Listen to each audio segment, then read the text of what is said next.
Now, to my surprise, on last week's episode, it got 16 dislikes.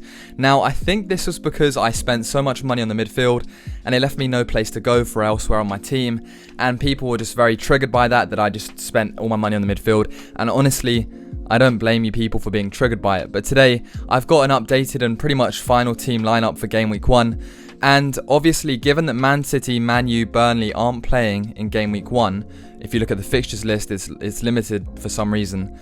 I've actually had to get rid of a few players who I would have liked to have had, but I've left room to transfer them back into the team after Game Week 1. So starting up, we've got Ryan in goal, the cheapest goalkeeper who's going to play 4.5 million. We've got Trent in the defence because his attacking return is just so good. Then we've got Watkins, a Southampton defender. He might play, he might not play. If he doesn't play, Webster will come in. And we got that Wolves defender for 4.5 million, who apparently is going to play because Johnny's injured. Now, starting off in the midfield, once again, I'm still very heavy in the midfield. I'm very heavy.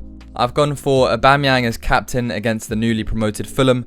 I think there's a good chance in a London derby that Aubameyang is going to score a few penners, a few goals. They're going to be feeling uplifted from their FA Cup win. So I've definitely got him in my team, and I'm going to rely on him to carry me pretty much in the first game week to top 10,000. I've gone for the double of Mane and Salah. Now, I would only have Salah, but because Mane is playing and let's say De Bruyne isn't, or Sterling isn't, I figured I'd get Mane in instead of De Bruyne for the Game Week 1. Then after Game Week 1, transfer out Mane and get De Bruyne back in. They're once again playing Leeds, so a newly promoted team.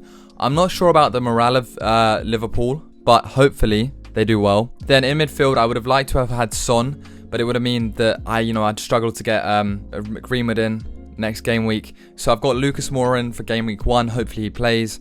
And then in Game Week 2, what I'll do is I'll get Greenwood back in, then obviously Salah, and then Ziyech, the new signing for Chelsea. I would have liked to have had Tino Werner, the forward, but I figured the way that the money situation goes, it's much better for me to get Ziyech, save the money, and export that money elsewhere. And finally up front, I've got Mitrovic and Bamford. Now, Mitrovic and Bamford, two new signings, or newly promoted forwards, and it is simply a case of I needed two forwards who are going to play, and I feel like the forward options aren't as good this year at the moment. I'm going to wait and see what happens, but they're two that are going to play, and you never know, they might cause an upset or two, so I've got them in. Obviously, defence, Webster, he plays, Davies won't play, Burr, who knows.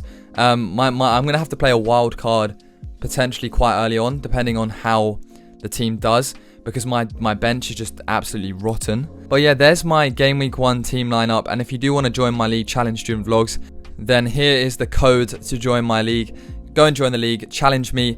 Let me know of any feedback you have for my team in the comments down below, because, we are pushing for a top 1,000 ranking this year. I'm trying to win some sort of prize, definitely. And I think, yes, my first few game weeks, my team's very heavy midfield based. But with a wild card or two, things could change massively. So thank you very much for watching. I hope you enjoyed. And subscribe down below. And thank you for all the support on the podcast highlights and the 30 likes on the last Fantasy League video.